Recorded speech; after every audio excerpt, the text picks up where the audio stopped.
स्वागत है आपका भारत वॉइस में। क्या बिहार में जनता दल यूनाइटेड को तोड़ने की एक बड़ी साजिश रची गई थी और सब लोग मिट गए, समाप्त हो गए, और जो नहीं हुए वो हो जाएंगे। रहेगा तो फिर बीजेपी रहेगी। देश में भारतीय जनता पार्टी को छोड़कर कोई राष्ट्रीय पार्टी नहीं रह गई है। आरसीपी सिंह के सहारे भारतीय जनता पार्टी की ये कोशिश थी, ये रणनीति थी कि जनता दल यूनाइटेड को ही तोड़ा जाए, उनके विधायकों को तोड़ा जाए। लेकिन बीच में ही इस बात का खुलासा हो गया, भाजपा के नेताओं की ये कलई खुल गई, भाजपा का ये राज उजागर हो गया और ऑपरेशन लोटस जिसकी शायद योजना बनाई जा रही थी वो नाकाम हो गया, क्योंकि नीतीश कुमार ने पहले ही इसको समझ लिया कि कुछ लोग उस जहाज में छेद करके उसमें पानी घुसाना चाह रहे हैं। नीतीश कुमार जी के हम पूरी पार्टी नीतीश कुमार जी का आभारी है कि उन्होंने ऐसे षड्यंत्र करने वाले लोगों को पहचान लिया और जहाज मरम्मत करके एकदम ठीक कर दिया। वो जहाज दौड़ेगा।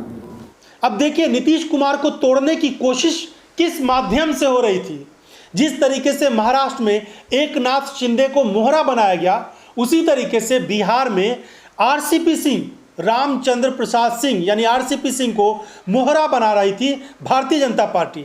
वैसे भी आरसीपी सिंह के साथ भारतीय जनता पार्टी के बहुत अच्छे संबंध हैं और उन्हीं का सहारा लेकर भाजपा जनता दल यूनाइटेड को तोड़ने की योजना बना रही थी। एक मॉडल इस्तेमाल किया गया था 2020 के विधानसभा के चुनाव में, चिराग मॉडल, और दूसरा चिराग मॉडल तैयार किया जा रहा था।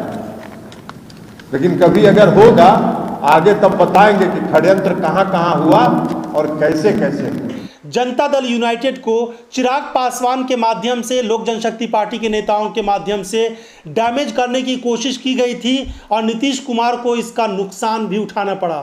दूसरी तरफ भारतीय जनता पार्टी ने पूरी तरीके से आरसीपी सिंह का इस्तेमाल किया और आरसीपी सिंह को अपने कब्जे में एक तरह से रखा। आरसीपी सिंह जब मंत्री बने थे केंद्र में, तब भी कहा जा रहा था कि नीतीश कुमार की इस मामले में सहमति नहीं है। उस वक्त नीतीश कुमार 2 मंत्रालय मांग रहे थे, लेकिन आरसीपी सिंह ने अपने लिए मंत्री ले लिया और वो दिल्ली में केंद्रीय मंत्रिमंडल में शामिल हो गए। इसमें भाजपा की बड़ी भूमिका थी। नीतीश कुमार ये नहीं चाह रहे थे, लेकिन उनके नहीं चाहते हुए भी भाजपा के साथ मिलकर आरसीपी सिंह ने अपने लिए ये सीट सुरक्षित कर ली। लेकिन बाद में उनको राज्यसभा नहीं भेजा गया। जनता दल यूनाइटेड की तरफ से, नीतीश कुमार की तरफ से भारतीय जनता पार्टी में भी उन्होंने हाथ पैर मारने की कोशिश की, लेकिन उसमें नाकाम रहे। लेकिन यह कहा जा रहा है कि अगर जनता दल यूनाइटेड टूट जाती तो आरसीपी सिंह को एक बड़ा इनाम भारतीय जनता पार्टी दे सकती थी। लेकिन इस योजना में भाजपा बुरी तरीके से नाकाम हुई है। तो भारतीय जनता पार्टी आखिर ऐसा क्यों करती है? अपने ही सहयोगियों के साथ इस तरह का व्यवहार भारतीय जनता पार्टी को जबरदस्त तरीके से पूरे देश में बदनाम कर रहा है। अपने सहयोगी और पूर्व सहयोगियों के साथ जो भाजपा का व्यवहार है, उसे लेकर सब लोग भाजपा पर उंगलियां उठा रहे हैं। महाराष्ट्र में 25 साल तक शिवसेना के साथ सहयोग से सरकार बनाए रखी, केंद्र में भी सहयोग रहा, राज्य में भी सरकार रही, हिंदुत्व के एजेंडे पर दोनों मिलकर काम करते रहे। लेकिन किस तरीके से तोड़ा गया है शिवसेना को, डैमेज किया शिवसेना को भारतीय जनता पार्टी ने। हर जगह परिवार, शिवसेना जो अब समाप्ति की ओर हो गई, वो भी परिवार की पार्टी है। शिवसेना को बर्बाद करने के लिए बीजेपी ने कोई कोर कसर नहीं छोड़ी। उनके विधायकों को तोड़ दिया, सांसदों को तोड़ दिया और अलग से अपनी वहां पर सरकार बना ली। कहा जा रहा है कि इसी तरह की योजना बिहार के लिए बनाई गई थी। लेकिन कई राज्यों में भारतीय जनता पार्टी का ऑपरेशन लोटस नाकाम हुआ है। झारखंड में नाकाम हुआ, राजस्थान में नाकाम हुआ, इसके अलावा कुछ और राज्य हैं जहां पर नाकामी का सामना करना पड़ा। लेकिन अब बिहार में भी जनता दल यूनाइटेड को तोड़ने की जो कोशिशें थी, जो साजिशें थी, उसमें भाजपा को जबरदस्त नाकामी मिली है, मुंह की खानी पड़ी है। भारतीय जनता पार्टी, ऐसा लग रहा था कि बिहार में एक ऐसा ऑपरेशन अंदर अंदर चला रही थी जिसकी वजह से जनता दल यूनाइटेड को तोड़ दिया जाए, उसके ज्यादातर विधायकों को अपने साथ ले लिया जाए और उसके बाद बिहार में अपनी मजबूत सरकार बनाने की एक योजना भारतीय जनता पार्टी ने सोची होगी।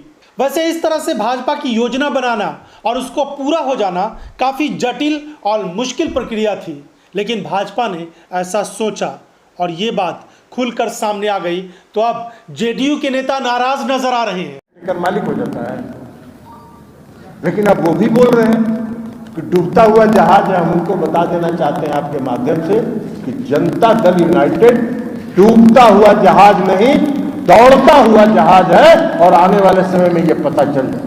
हाँ, एक बात जरूर है कि कुछ लोग उस जहाज में छेद करके उसमें पानी घुसाना चाहते हैं। नीतीश कुमार जी के हम पूरी पार्टी नीतीश कुमार जी का आभारी है कि उन्होंने ऐसे षड्यंत्र करने वाले लोगों को पहचान लिया और जहाज मरम्मत करके एकदम ठीक कर दिया। वो जहाज दौड़ेगा। लेकिन नीतीश कुमार जी की संख्या जो 43 पर आ गई वो जनाधार में कमी के कारण नहीं आई। नीतीश कुमार जी के खिलाफ षड्यंत्र हुआ, साजिश हुई और उस साजिश का परिणाम है 43 पर पहुंचना। और उस षड्यंत्र के प्रति अब हम सब लोग नीतीश कुमार जी के नेतृत्व में सतर्क हैं। कोई षड्यंत्र यहां चलने वाला नहीं है। एक मॉडल इस्तेमाल किया गया था 2020 के विधानसभा के चुनाव में, चिराग मॉडल, और दूसरा चिराग मॉडल तैयार किया जा रहा था। लेकिन कभी अगर होगा आगे तब बताएंगे कि षड्यंत्र कहां हुआ और कैसे कैसे हुआ। ये अलग बात है कि समय रहते जनता दल यूनाइटेड के नेताओं ने इस बात को समझ लिया, नीतीश कुमार ने इस बात को समझ लिया और उसके बाद अपने आप को मजबूत करने की कोशिश की। और भाजपा से अब ये नौबत आ गई है कि संबंध तोड़ने पर बात चल रही है। किसी भी समय ये कहा जा रहा है कि बिहार में एक नई सरकार का गठन हो जाएगा। राष्ट्रीय जनता दल और जनता दल यूनाइटेड, कांग्रेस और लेफ्ट पार्टियों को मिलाकर वहां पर सरकार बन जाएगी। और इसीलिए बहुत सारी चीज़ों को सोच समझकर फैसला लेने की योजना बनाई जा रही थी। ये कहा जा रहा था कि हो सकता है विपक्षी पार्टियों को, यानी जब सत्ता में जनता दल यूनाइटेड और राजद की सरकार बन जाएगी तो एजेंसियों का सहारा लेकर कहीं परेशान न किया जाए, इसको लेकर बहुत सारी योजनाएं बनाई जा रही थी। लेकिन अब कहा जा रहा है कि सोनिया गांधी से समन्वय बना करके कांग्रेस पार्टी, राजद और बाकी जो विपक्ष की इस वक्त पार्टियां, उनके साथ समन्वय बना के एक मजबूत अलायंस बिहार में बनाने की कोशिश हो रही है। और भारतीय जनता पार्टी अगर उस अलायंस पर बुरी नज़र डालती है, एजेंसियों का सहारा लेकर उसको परेशान करने की कोशिश करती है, तो उसका भी रास्ता निकाला जाएगा। क्योंकि भाजपा को यह बात कभी स्वीकार नहीं होगी कि बिहार में एक मजबूत सरकार उसके बगैर चल जाए। उत्तर प्रदेश और बिहार भाजपा के लिए 2024 में बेहद खास है। इसीलिए वो हर हालत में बिहार में अपनी सत्ता को बरकरार रखना चाहती है। इसीलिए नीतीश कुमार को भी हर तरह से जोड़े रखने की कोशिश की जा रही थी। लेकिन नीतीश कुमार के बारे में भाजपा के नेताओं को, शीर्ष नेतृत्व को शायद इस बात का एहसास हो गया कि वो पाला बदल सकते हैं। इसीलिए जनता दल यूनाइटेड को ही क्यों ना तोड़कर उसको कमज़ोर कर दिया जाए और अपनी अलग सत्ता बना लिया जाए। शायद इस तरह की योजना भारतीय जनता पार्टी की रही होगी, लेकिन ये योजना बीच में ही इसकी पोल खुल गई।